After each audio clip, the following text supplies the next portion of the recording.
მოქმედი ხელისუფლების პირობებში თქვენთანაც ვიკითხავ, რა შეიძლება მოხდეს იმის ისეთი მასშტაბის, რომ დათმონ ეს ადამიანები, ანუ საკუთარი თავი, საკუთარი ხელისუფლება დათმოს მოქმედმა ივანიშვილის გუნდმა და უარი თქვას კლანზე და თქვას, რომ კარგი, შეამოწმეთ ისინი კეთილსინდისიერებას. პირველ რიგში მოგესალმებით ნინო, ძალიან დიდი მადლობა რომ თქვენ უთმობთ დროს ამ საკითხს, იმიტომ რომ ეს არის ძალიან მნიშვნელოვანი თემა და მნიშვნელოვანი იმიტომ რომ საზოგადოებას ნამდვილად სჭირდება რომ კონდეს ნდობა სასამართლოს მიმართ, ჩვენ უნდა კონდეს განცდა რომ ცხოვრობთ სამართლიან ქვეყანაში და ამას პირველ რიგში რა თქმა უნდა უზრუნველყოფდნენ მოსამართლეები, თუ სასამართლო არ არის სამართლიანი და ის არ არის დამოუკიდებელი და მას არ აქვს ნდობა, შეუძლებელი არის რომ ჩვენ ვილაპარაკოთ საერთო დემოკრატიულ განვითარებაზე და ზოგადად ქვეყნის განვითარებაზე. რაც შეეხება თქვენს კითხვას ამ ხელისუფლების პირობებში რამდენად არის ეს შესაძლებელი ამ განცხადებების შემდეგ რა თქმა უნდა შეიძლება ვთქვათ რომ სკეპტიკური დამოკიდებულებაც გვაქვს ვინაიდან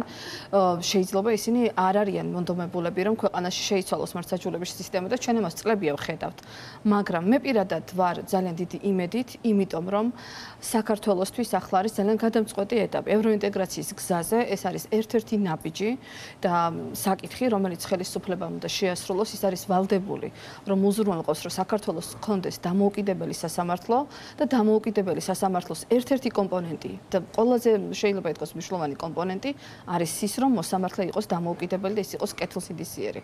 ამდენად მე იმედი მაქვს სწორედ იმიტომ, რომ ეს არის ევროკავშირის პირობა და პირობა იმიტომ, რომ საქართველო განვითარდეს და არა იმიტომ, რომ დაუშვათ ხელისუფლების კონკრეტული იმდენად მნიშვნელოვანი იქნება ხელისუფლებისთვის, რომ შემდეგი ეტაპი გაიხსნას რომ ამას გვერდსვერავულის და იმდენად დიდია ზეწოლა საქართველოს მოქალაქეების მათზე? დიახ, ეს არის ხალხისთვის მნიშვნელოვანი, ჩვენი მოქალაქეებისთვის მნიშვნელოვანი და მე ვფიქრობ, რომ ისინი ძალიან დიდხანს ვერ გააგრძელებენ ამ რიტორიკით საუბარს.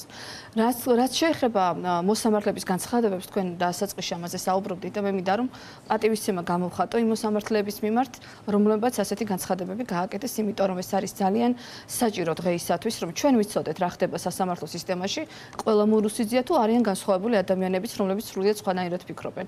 და რეალურად ჩვენ ნახეთ, რომ ყველა მურუსიძე სისტემაში არ არის და ისედაც რა თქმა უნდა ვიცოდით, მაგრამ დღევანდელი განცხადებები, გუშინდელი, აი ეს ბოლოდროინდელი მოვლენები პირდაპირ მოწმობს იმას, რომ სასამართლოში არ არის ყველა მურუსიძე და არ არის ყველა მხარდამჭერი ამ გავლენიანი ჯგუფის, რომელიც ამ წლების განმავლობაში ხელისუფლების მხრიდან არის მხარდაჭერილი.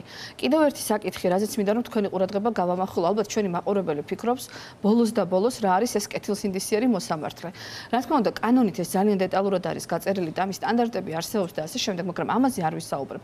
პირველ რიგში რა გვახსენდება ადამიანის კეთილსინდისიერებაზე, რომელიც საჯარო მოხელია.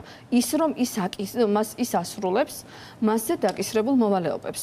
ავიღოთ ჩინჩალაძის მაგალითი. ეს არის მოსამართლე, რომელიც არის თბილისის სააპელაციო სასამართლოს თავმჯდომარე წლებია, ეს პოზიცია მას უკავია, მაგრამ ჩვენ არ ვიცით ის იხილავს თუ არა საქმეებს. ჩვენ არ გვინახავს ჩინჩალაძის მიერ ჩანიშნული პროცესები. ჩვენ არ გვინახავს ადვოკატი, არ გვინახავს მხარე, რომელიც გამოვიდა ჩინჩალაძის პროცესიდან.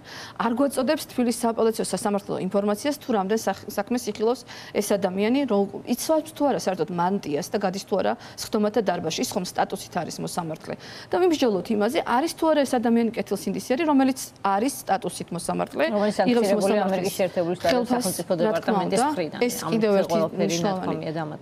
კიდევ ერთი მნიშვნელოვანი საკითხი. ამდენად პასუხი უნდა გასცეს ხელისუფლებამ, პრემიერ-მინისტრმა, რომელიც ასე თავგამოდებით იცავს ამ ჯგუფს, პასუხი უნდა გასცეს მათიკაშვილმაც, დანარჩენებმაც, რომლებიც დღეს თავს ესხმოდნენ ძალიან ღირსეულ ადამიანებს, მოსამართლეებს, მათ უნდა გასცენ პასუხი იმ კითხვას, არის თუ არა ჩინჩალაძე კეთილსინდისიერი მოსამართლე, რომელიც პროცესებზე არ გამოდის. სხვათა შორის დანარჩენების შესახებ პრემიერ-მინისტრმა მეტი ვერც ვერაფერი თქვა, გარდა სიზარმაცის. ესეც ერთ-ერთი მნიშვნელოვანი დეტალი იყო, იმიტომ რომ გასაგებია, რომ სასამართლოში ბევრი საქმეებია, ძალიან უჭირთ მოსამართლეებს ვადებში ყველას განხილვა, მაგრამ იქ არ ყოფილა ამაზე მეტი, რამე რომ ეჭიროთ ხელში ამ მოსამართლეების წინააღმდეგ, ალბათ ითქმებოდა უკვე, მაგრამ რა შეიძლება მათ დაემუქროს სწორედ აი ამ ვადების ხსენების კონტექსტში. ვადების შემთხვევაში არის ძალიან მძიმე სიტუაცია და პირველ რიგში ჩვენ უნდა ვთქვათ ის, რომ ეს პირობები, რაც სასამართლოში დღეს ხდება ის, რომ მოსამართლეების უმრავლესობას და განსაკუთრებით პრობლემური ეს ადმინისტრაციულ საქმეებზე და სხვათა შორის ევროკავშირის დოკუმენტში, ევროკომისიის ანგარიშში ამაც არის საუბარი, თითქმის ყველა მოსამართლეს აქვს ვადების დარღვევის პრობლემა და ეს არ არის ყველა შემთხვევაში მათი ბრალი, ეს არ არის ყველა შემთხვევაში მათი მენეჯმენტის ბრალი, ან მათი უპასუხისმგებლობის ბრალი ყველა შემთხვევაში. Ну, რაღაც შემთხვევები შეიძლება იყოს ასეთიც. მაგრამ ეს არის, რა თქმა უნდა, სისტემის ბრალი და ვერ დამისახელებს ვერც ერთი ხელისუფლების ლიდერი ან სასამართლო ხელისუფლების წარმომადგენელი და ლიდერი, რომ ისინი რაიმე ძალისხმევით ცდილობდნენ, რომ ეს პრობლემა გადაეჭრათ. რაიმე აქტივობას, თუნდაც ერთ შეკრებას და შეხვედრას ისინი ვერ დაასახელებენ, სადაც ისინი ამ თემაზე მსჯელობდნენ და ფიქრობდნენ რა ზომები მიეღოთ. უამრავი გამოცდილებები არსებობს საერთაშორისო, თანამედროვე ტექნოლოგიები კიდევ უფრო მეტ საშუალებას იძლევა, რომ მოსამართლის დატვირთულობა დაიძლიოს, მაგრამ მათ ამისთვის არაფერი გაუკეთებია და უფრო მეტსაც გეტყვით.